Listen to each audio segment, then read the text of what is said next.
오늘 우리에게 일용할 양식을 주시옵고. 이는 하나님의 말씀입니다. 아멘. 저를 따라해서 한번 인사해 볼까요? 예수님 안에서 나는 잘 된다. 나는 더 잘 된다. 갈수록 잘 된다. 예수님 안에서 우리 자녀들은 잘 된다. 더 잘 된다. 갈수록 잘 된다. 예수님 안에서 우리 교회는 부흥한다. 더 부흥한다. 갈수록 부흥한다. 아멘. 네.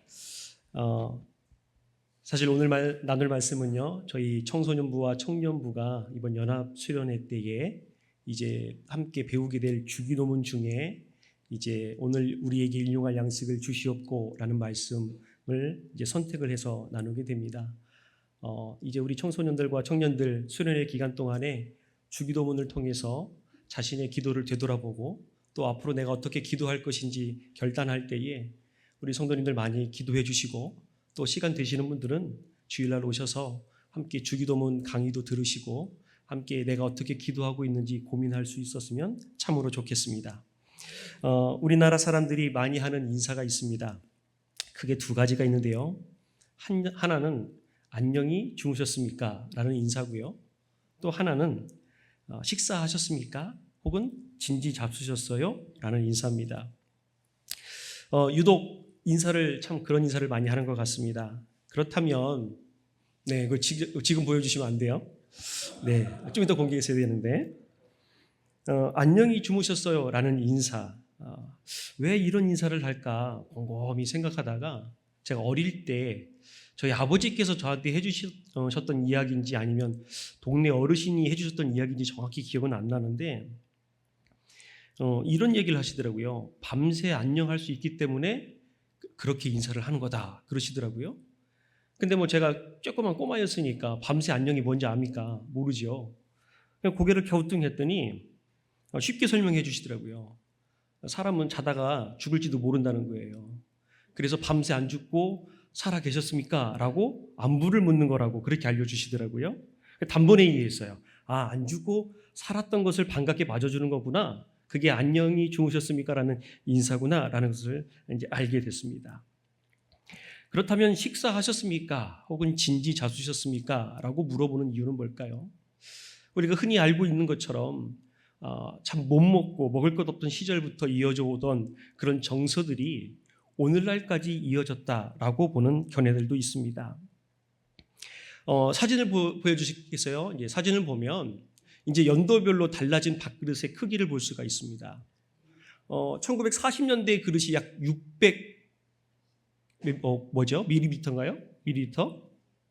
굉장히 그릇이 크죠. 예전에도 저희 집에 그 1960년대, 70년대 그 그릇이 있었어요. 옛날에 밥사발이라고 그랬잖아요. 밥사발.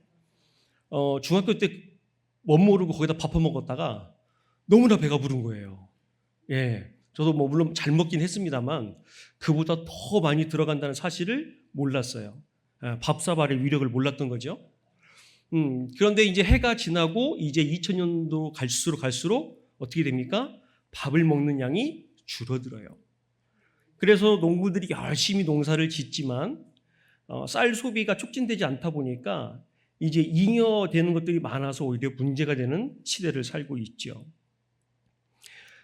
이제 계속해서 보니까요. 그 옆에 사진을 보시면 조선 말기 때의 그 식사하시는 모습을 찍은 사진이라고 하죠. 저만큼 드실 분 혹시 계십니까? 안 계시죠?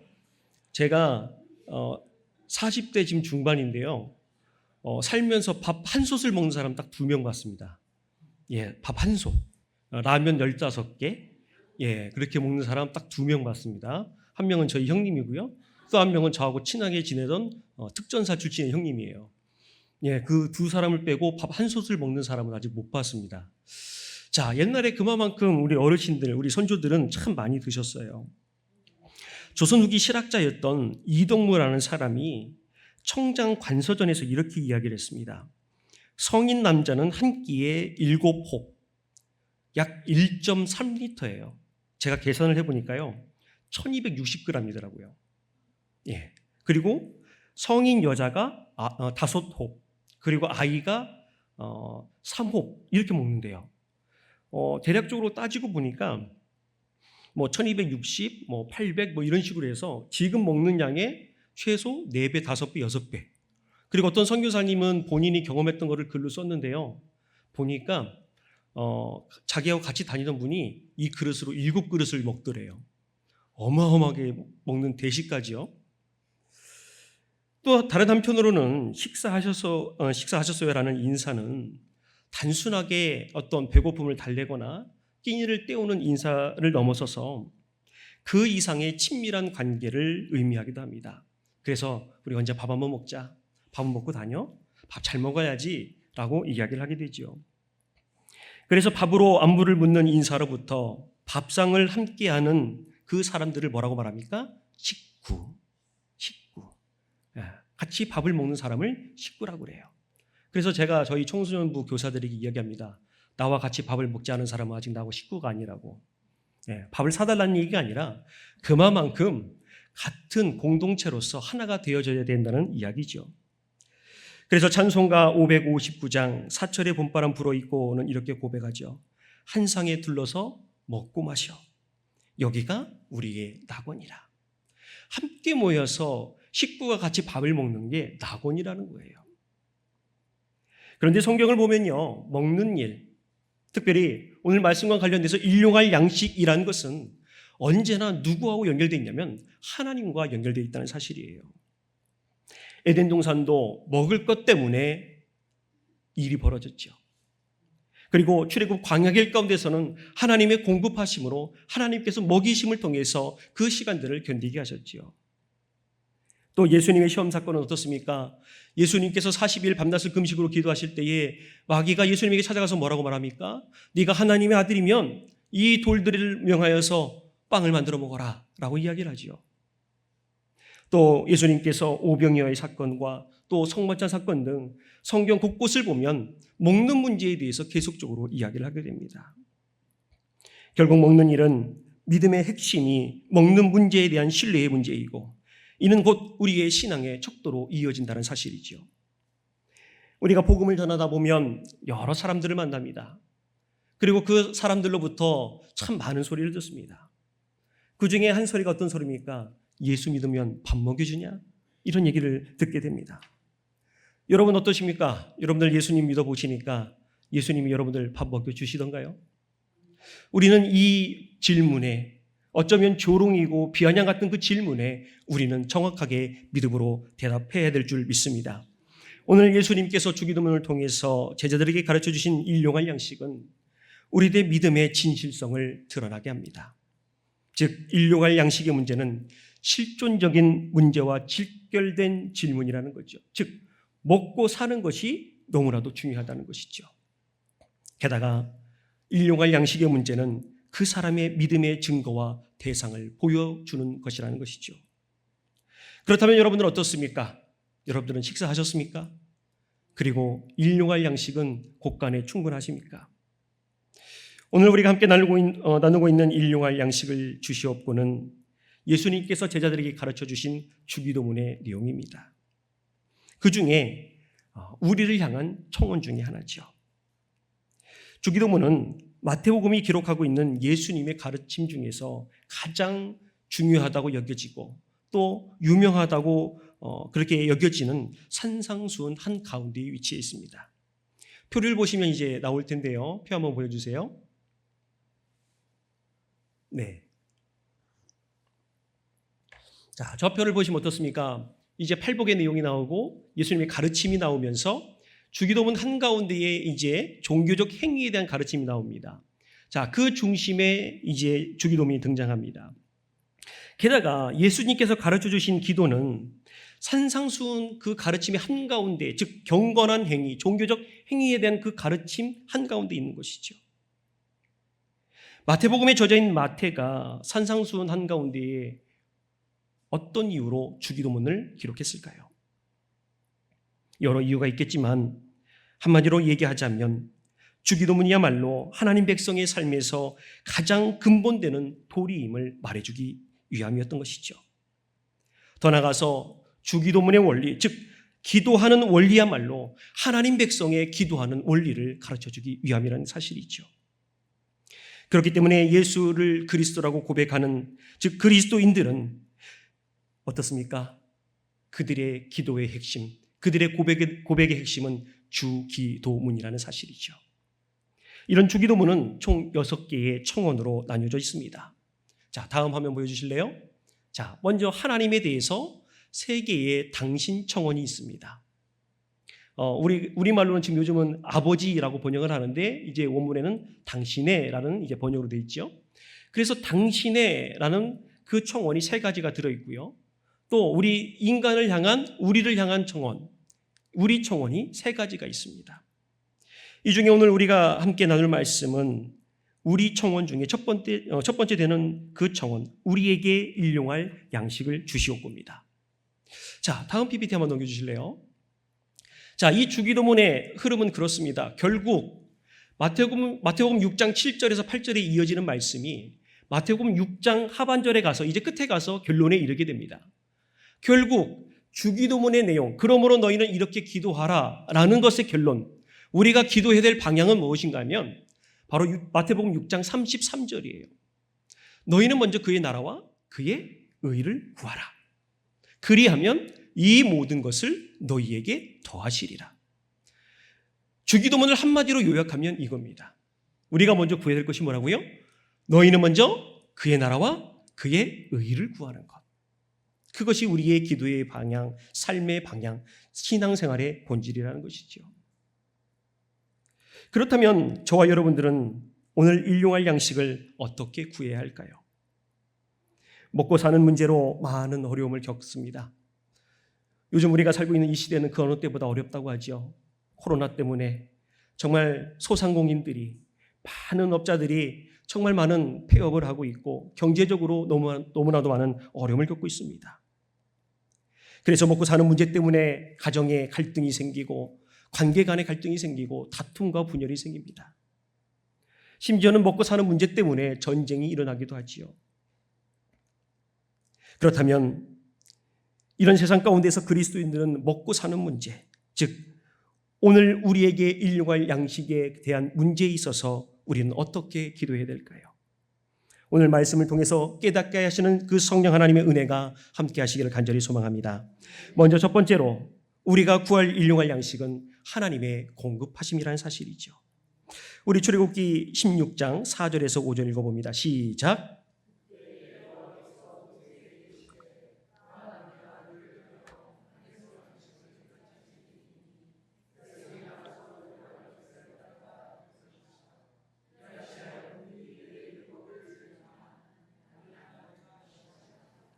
여섯째 날에는 그들이 그 거둔 것을 준비할지니 날마다 거두던 것에 갑절이 되리라. 아멘. 자, 이 말씀 우리가 잘 알고 있는 말씀이죠. 어떤 말씀입니까? 하나님께서 뭐를 공급하시는 겁니까? 뭐를 공급하시는 거죠? 이게 뭐야? 라는 거. 이게 뭐야? 라는 것을 공급하시죠. 만나라는 것을 공급하시는 말씀이죠.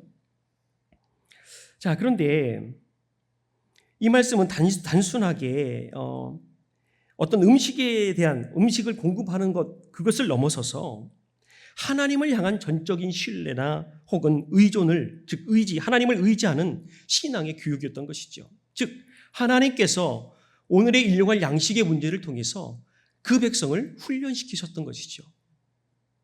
신명기 8장 2절에 기록된 말씀처럼 하나님께서 그 백성을 40년 동안 광야 길로 인도하신 이유는 뭡니까? 바로 그들의 마음을 시험하시기 위함이었다고 성경은 말씀하고 있어요. 즉 그들의 마음을 시험하시는 이유가 뭡니까?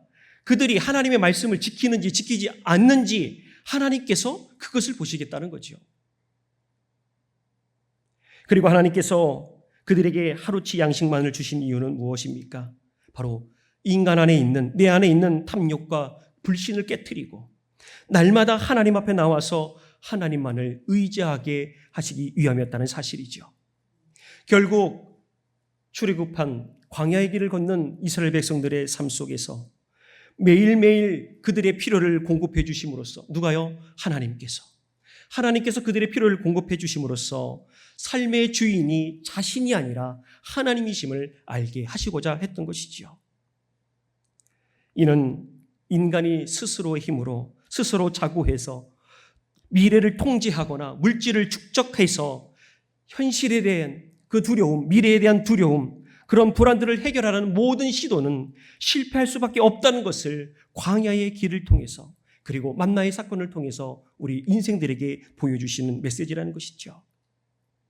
그런데 이런 광야의 가르침, 광야의 신앙의 훈련은 광야에서 끝난 것이 아닙니다. 이 가르침은 마태복음에서도 똑같이 이어지게 됩니다. 예수님께서 오늘 주기도문에서 이렇게 가르치셨어요. 오늘 우리에게 일용할 양식을 주시옵고. 이 말씀은 광야에서 하나님의 백성이 만나를 먹었던 것처럼 그 사건과 직접적으로 연관성을 갖고 있는 것이죠.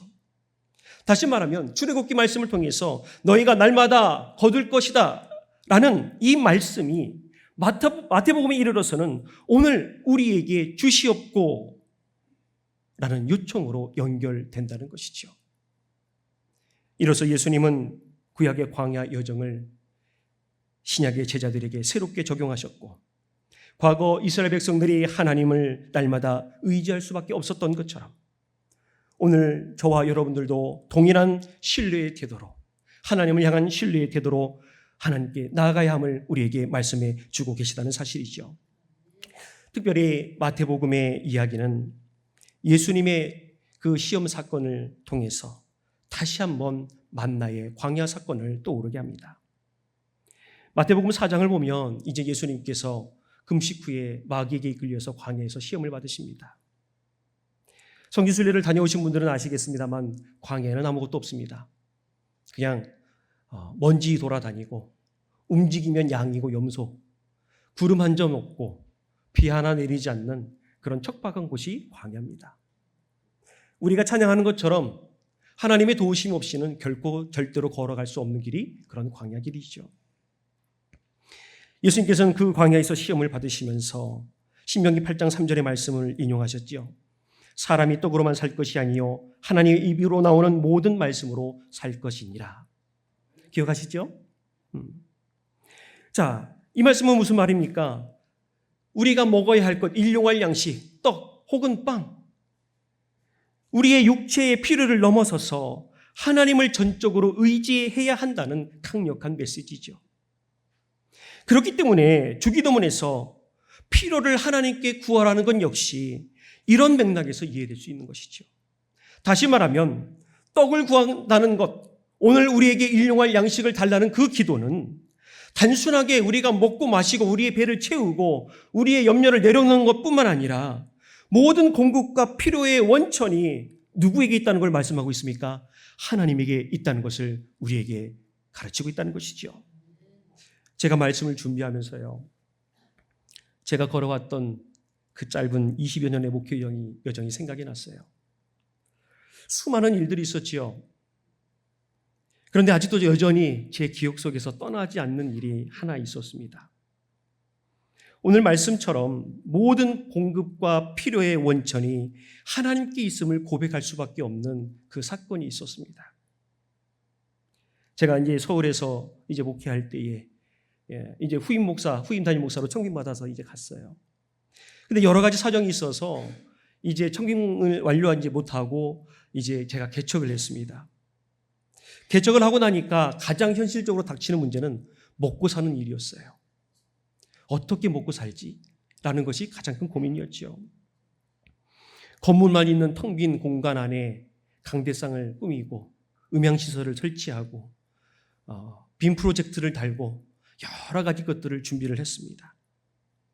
그리고 저와 아내, 그리고 당시 3살이었던 큰딸 은유리와 함께 새벽기도, 수요 예배, 또 주일 예배, 심지어는 유치부 예배까지 드렸습니다. 예배란 예배는 다 드렸어요. 그래서 새벽에 설교하고 있으면 막 은유리가 공굴리면서 뛰어다니고 있어요. 그렇죠. 아이니까. 그러면 제가 설교하고 아내가 설교를 들어요. 주일날도 그렇습니다. 앞에 은유리 하나 앉아 있어요. 그리고 뒤에 아내가 앉아 있고 그렇게 3명이서 예배를 드렸죠. 그때 참 속으로 많이 눈물을 흘렸습니다. 그런데요, 하나님의 은혜로 2명, 3명, 4명, 5명 전도되고 6명, 7명, 이제 어느덧 아이들이 20명 난치 됐어요. 그리고 이제 작년 성도들도 함께 예배하기 시작을 했습니다. 그런데 기가 막힌 것은요, 헌금을 정산을 하면 한 달에 3만 원이 안 돼요. 그러면 이 3만 원으로 뭘 해야 됩니까? 저희 가정도 꾸려야 되고, 교회 월세도 내야 되고, 무엇보다 참새 같은 아이들 입에 먹을 걸 넣어줘야죠. 주일날 예배하러 오는 아이들 점심밥 해줘야죠. 예. 그러니까 언제나 통장은 마이너스예요. 그리고 항상 받는 게 있죠. 독촉장. 빨리 내라고. 예. 단전 예고 막 이렇게 오고 항상 받죠. 게다가요, 신천지가 염탐하러 왔는데 저희 교회가 얼마나 불쌍했는지 짜장면을 사주고 가더라고요. 제가 한번 얘기한 적이 있었던 것 같은데, 염탐하러 와가지고 불쌍하다고 짜장면을 사주고 가더라고요. 예, 그래서 맛있게 애들하고 먹었습니다. 더한 일은 뭔지 압니까? 제가 추운 겨울날 난로 하나 펴놓고 책을 보고 있는데 노숙자가 왔어요. 노숙자가 와가지고 한참 이야기를 하면서 제가 한 1시간 설교를 들었어요. 그러면서 가방을 탁 메면서 한다는 말이, 여기 교회는 나보다 더 어려워서 도와달라는 얘기를 못하겠네. 그러고 가더라고요. 네, 참 희한한 것은요, 헌금이 3만 원밖에 안 돼요. 노숙자조차도 도와달라고 못할 정도의 그런 개척교회인데요, 희한한 건 쌀이 떨어지지 않더라고요. 희한해요. 아무리 생각해도 쌀이 들어올 데가 없어요.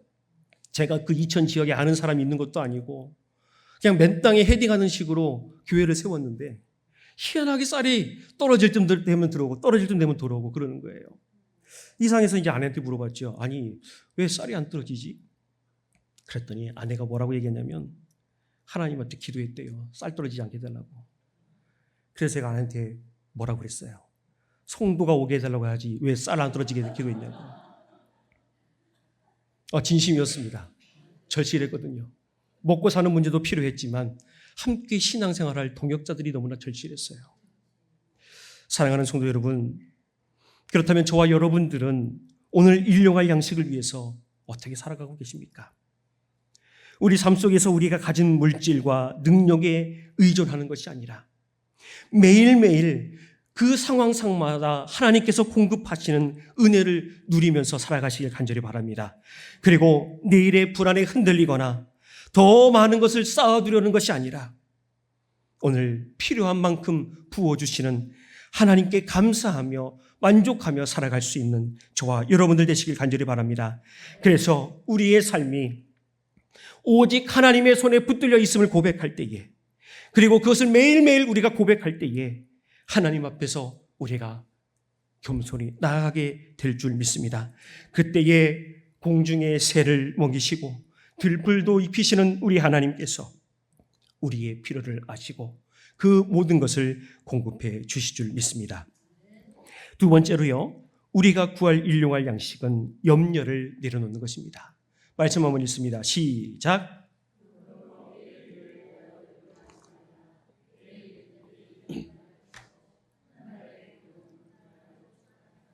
아멘. 자, 먼저 오늘 우리에게 일용할 양식을 주시옵고라는 말씀 가운데서 양식이란 말은 어떤 말일까요? 양식이란 말은 히브리어로 레헴이라고 합니다. 레헴. 화면에 나오죠? 자, 이것은 빵, 떡, 음식을 뜻하는데요. 이제 고대 세머에서는 이 레헴이라는 단어가 싸우다, 투쟁하다라는 의미를 갖습니다. 쉽게 얘기하면 어떤 생존과 음식의 연결점을 이해를 해주는 거죠. 즉, 먹고 살려고 싸우고 투쟁하는 거예요. 자, 그리고 양식으로 번역한 헬라어는요, 아르토스라는 단어입니다. 자, 이 단어는요, 빵이란 의미도 있지만 통상적으로 어떤 단어로 쓰이냐면 밀가루로 반죽한 것, 그리고 구운 것, 그것을 아르토스라고 합니다. 그리고 이 두 단어는요, 이제 70인역 성경이라고 하죠. 세프아진트. 그 성경에서는 동일한 의미로 사용이 되면서 이제 양식이란 단어를 성경에서는 두 단어를 똑같이 사용합니다. 그래서 성경을 보면 떡과 빵과 만나는 같은 단어입니다. 그런데 난제가 있어요. 일용할이라고 번역된 단어를 정확하게 해석하기가 상당히 어렵습니다. 일용할이라고 번역된 단어는 화면에 보시면 에피우시온이라고 이렇게 번역이 되어 있는데요.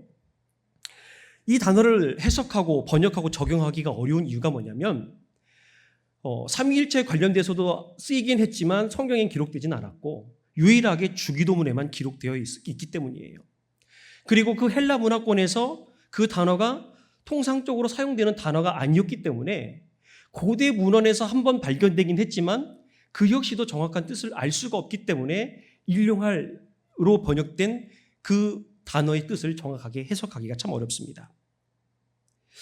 그래서 이제 학자들이 열심히 이제 연구를 했죠. 그래서 유추한 게 이 에피우시온이라는 단어의 뜻을 오늘이라고 해석을 했습니다. 그래서 영어 성경을 보면 일용할 양식을 뭐라고 번역했냐면 데일리 브레드라고 했어요. 매일매일의 빵이라고 번역을 했던 것이죠. 계속된 연구 속에서 이 에피우시온이라는 단어는 다음이라는 뜻으로 해석이 되기도 했습니다. 그래서 문맥에서 사용될 때에 이 단어는 다음 날, 곧 내일 이렇게 이제 번역이 됐습니다. 이런 관점에서 주기도문을 이 단어로 해석을 해보면 일용할 양식은 결국 다음 먹을 빵, 내일 먹을 빵이 됩니다. 이것을 더 이제 문자적으로 해석하고 또 여러 비유적으로 해석을 하면 생존에 필요한 것, 삶을 꾸려가는 데 필요한 빵이 됩니다.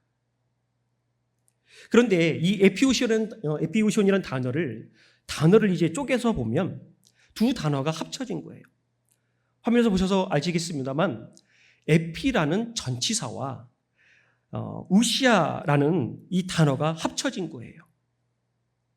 그래서 뭐뭇 위에, 뭐뭇 더한, 뭐뭇을 넘는 이 단어에 존재라는 의미가 합쳐지면서 존재를 떠받친다라는 의미로 사용이 됐습니다. 이런 해석에 비춰볼 때의 일용할 양식이라는 의미는 시간적 의미에서는 매일이라는 뜻으로 사용되지만 사람의 존재적인 의미에서 사용될 때는 본질적인 것 혹은 반드시 필요한 것 혹은 본질을 위한 것으로 해석할 수 있습니다. 결국 우리가 고백하는 일용할 양식, 오늘 우리에게 일용할 양식을 주시옵고 라고 할 때의 이 일용할 양식은 하루 먹을 양식이란 그 뜻도 있지만 결국 우리의 삶을 떠받치는 물질, 우리의 인간다운 삶을 영위하는 데에 필요한 물질 전반을 가리킨다는 것이죠. 인간은 단순하게 오늘 먹고 내일 죽는 인생이 아닙니다. 그리고 결국 인간다운 삶을 영위하기 위해서 끊임없이 노력합니다. 다시 말해서 오늘이라는 현재 속에서 내일이라는 미래, 더 나아가서 우리 인생의 종말을 맞이하는 그 순간까지 우리의 삶을 영위하기 위해서 열심히 살아갑니다. 그러나 그 열심 가운데에 혹여 우리가 실패하지 않을까, 혹여 우리가 좌절하지 않을까, 혹여 우리가 넘어지지 않을까 불안과 염려 가운데 살아갈 수밖에 없는 것이 호흡하는 우리 인생들의 한계입니다. 이 한계는 그 누구도 예외가 없죠. 그렇기 때문에 우리 인생은 결국 호흡이 있는 동안에는 염려하고 살 수밖에 없는 존재라고밖에 할 수 없습니다. 그런데 이 염려로 번역된 메림나오라는 단어의 뜻은 무엇입니까? 마음이 나뉜다, 걱정한다 라는 뜻을 가지고 있어요. 그래서 어떤 일에 대해서 마음이 갈라지고 찢어지는 거예요. 그래서 분산된 마음 때문에 초조하고 불안한 상태를 가리킵니다. 특히나 이 염려란 단어가 하나님께 대하여 사용될 때는 어떤 의미입니까? 바로 마음이 하나님 이외의 것으로 분산되는 상태를 바로 염려라고 합니다. 그런데 이런 염려는요, 본질적으로 미래에 대한 불안과 미래를 통제하고 싶은 욕구, 즉 욕심에서 시작된다는 것이죠. 더 쉽게 말하면 내 인생을 내 마음대로 해보고 싶고자 하는 마음, 더 나아가면 아담과 하와처럼 선악과를 먹고 하나님처럼 되고자 했던 그 교만 때문이라는 것이죠. 그러나 주님은 미래의 양식을 미리 비축하라고 말씀하시지 않았습니다. 오히려 주기도문을 통해서 오늘의 필요를 하나님께 구하도록 우리를 가르치셨습니다.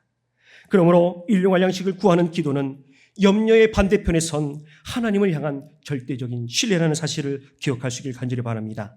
하나님은 이스라엘 백성들에게 매일매일 필요한 만큼의 만나만 허락하셨습니다. 더 많이 축적하려는 사람은 어떻게 됐습니까? 더 많이 모았지만 하루치가 넘어서게 되면 성경을 보면 어떻습니까? 그게 썩고 벌레가 생겨서 버릴 수밖에 없게 되었지요. 이는 물질적인 축적이 결코 우리의 불안과 염려를 해결할 수 없다는 사실을 보여주고 있는 것이죠. 그리고 그런 행동들이 결국 하나님의 신실하심에 대한 도전, 또한 하나님의 공급하심에 대한 불신을 드러낸다는 것을 우리에게 말해주고 있는 것이죠. 그래서 예수님은 이러한 원리를 우리가 아까 살펴봤던 마태복음 6장 33절 말씀을 통해서 먼저 그의 나라와 그의 의를 구하라고 말씀하셨습니다. 따라서 일용할 양식을 구하는 기도는 하나님께서 공급하심을 신뢰하는 영적인 훈련이라는 사실을 기억할 수 있길 간절히 바랍니다. 그래서 마태복음 6장 25절에서 34절의 말씀을 보면 하나님이 새와 들풀까지 돌보시는 것처럼 우리의 필요 역시 하나님께서 다 아신다라고 강조하고 있지요. 그렇기 때문에 염려라는 것은 조금 전에도 말씀을 드렸지만 하나님을 온전히 신뢰하지 못하는 불신에서 시작됩니다. 팀 켈러 목사님은 자신의 책 내가 만든 신에서 현대인의 염려에 대해서 이렇게 얘기합니다. 현대인의 염려는 결국 마음속의 우상으로부터 비롯된다. 그리고 물질적 성공과 재정적 안정을 삶의 안정망으로 삼는 순간 하나님보다 더 큰 의지처가 되어 염려와 불안이 필연적으로 따라올 수밖에 없다라고 이야기합니다. 그러면서 우상에 대해 정의하기를 우리가 그것 없이는 살 수 없다고 느끼는 것, 그것이 바로 우상이다라고 말을 했습니다. 사랑하는 성도 여러분, 우리는 우리의 삶 속에 염려가 찾아올 때마다 그것이 우리로 하여금 우리가 하나님 외에 다른 것을 신뢰하고 있다는 신호임을 깨달아야 될 줄 믿습니다. 그래서 우리는 매일매일 기도를 통해서 우리의 가치를 재정렬하고 우리의 보물, 우리의 모든 것이 하나님께 있음을 고백할 수 있는 저와 여러분들 되시기를 간절히 소망합니다. 세 번째로 우리가 일용할 양식은 영원한 양식이라는 것이죠. 우리 요한복음 6장 35절 읽어봅니다. 시작.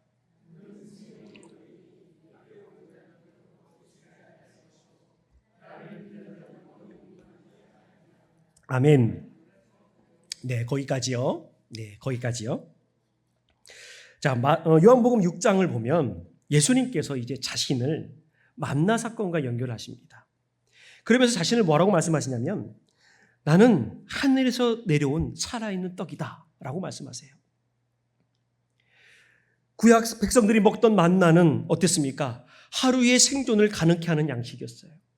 즉 하루 먹으면 어찌 보면 내일은 먹을 수 없을지도 모르는 그런 유한적인 양식이에요.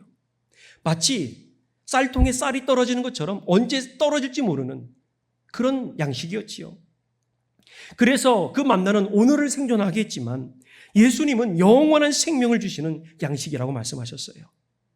그렇기 때문에 구약의 만나 사건은 예수 그리스도를 통해서 우리에게 주실 영원한 양식에 대한 예표라는 것이죠. 그래서 계속 예수님께서 말씀하십니다. 요한복음 6장 51절 나는 하늘에서 내려온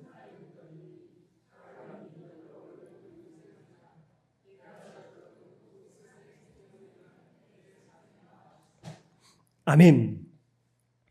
이에 대해서 종교개혁자인 존 칼빈은 기독교 강요에서 이렇게 이야기를 했습니다. 우리가 매일 떡을 구할 때 단지 육신의 양식만을 생각하는 것이 아니라 그리스도 자신과 그분의 말씀을 구하는 것이다. 우리는 일상적인 필요를 구하는 기도 속에서 이미 영원한 필요를 구하는 것이 포함된다. 이렇게 이야기를 했습니다. 다시 말하면 우리가 일용할 양식을 구할 때마다 우리의 영혼은 자연스럽게 생명을 주시는 그리스도를 향한 갈망으로 인도받아야 된다는 것이죠. 초대교회는 이러한 인도하심을 성찬을 통해서 실제적으로 경험했습니다. 즉, 성찬을 통해서 빵과 잔을 나누는 것은 단순하게 예수님을 기념하는 것에서 그치는 것이 아니라 그 자리에서 떡과 잔을 나누는 그 자리에서 성령님께서 우리 영혼에게 실제적으로 공급하시는 은혜의 수단이었던 것이죠. 사도 바울은 고린도전서 11장 26절을 통해서 이렇게 말씀합니다. 읽습니다. 시작. 너희가 이 떡을 먹으며 이 잔을 마실 때마다 주의 죽으심을 그가 오실 때까지 전하는 것이니라. 아멘. 그래서 성찬은 무엇입니까? 우리가 어떤 절기 때나 특별한 때 하는 그런 이벤트가 아니에요. 내가 세례받았다고 해서 단순하게 빵을 떼고 잔을 마시는 행위가 아니에요. 성찬은 우리가 예수 그리스도의 생명과 연합하여 살아가는 것을 다시 한번 기억하게 하는 거룩한 의식이라는 사실이죠. 다시 말하면 생명의 양식을 주시는 그분께로 나아가는 은혜의 방편이라는 사실이죠. 그렇기 때문에 우리가 날마다 일용할 양식을 주시옵소서라고 기도할 때에 이것은 단지 매일의 필요를 구하는 것, 또한 우리의 인간다운 삶을 영위하는 데 필요한 물질을 구하는 것, 그것에서 그치는 것이 아니라 영적으로 예수 그리스도와 예수 그리스도의 그 몸과 피를 매일매일 우리의 삶 가운데 먹고 마심을 통해서 그분과 연합하기를 간절히 원하는 기도라는 사실을 기억할 수 있길 간절히 바랍니다. 사랑하는 성도 여러분, 우리의 기도와 우리의 삶의 방향이 단순한 생존을 이제 넘어서야 합니다. 물론 당장에 먹고 사는 문제 너무나도 중요하지요. 수중에 돈이 한 푼도 없고 쌀통에 쌀이 없는 것 너무나 비참하고 있어서는 안 될 일이지요. 그러나 그런 생존을 넘어서서 이제는 말씀과 기도, 성찬의 은혜 안에서 날마다 예수 그리스도의 은혜를 구하고 또한 예수 그리스도의 뜻을 이루는 삶으로 나아가야 될 줄 믿습니다. 이것이 바로 영원한 양식을 사모하는 삶인 줄 믿습니다. 또한 우리는 영적인 균형을 가져야 합니다. 일용할 양식만을 구하는 것이 아니라 영원한 양식을 구하고 더 나아가서 무엇을 구해야 됩니까? 종말론적 소망을 가지고 우리 주님 다시 올 날을 소망하며 그렇게 살아가야 된다는 것이죠. 하나님 나라의 완성을 기다리는 삶이 되어야 된다는 얘기입니다. 그래서 그 삶 속에서 우리는 세상에서의 염려와 탐욕에서 벗어나 하나님께만 소망을 두는 자들이 되어야 될 줄 믿습니다. 그리고 오늘도 우리가 주님, 오늘 우리에게 필요한 양식을 주시옵소서라고 기도할 때에 그 안에는 이런 고백이 담겨져야 됩니다. 주님, 오늘도 영원한 양식이신 그 주님을 더 깊이 사모하고 신뢰하게 하옵소서. 이 고백이 함께 해야 될 줄 믿습니다. 그래서 이 땅의 풍요로움만이 아니라 영원한 양식이신 예수 그리스도를 통해서 진정한 만족과 기쁨을 누릴 수 있는 우리 모두가 되시기를 주님의 이름으로 간절히 축복합니다.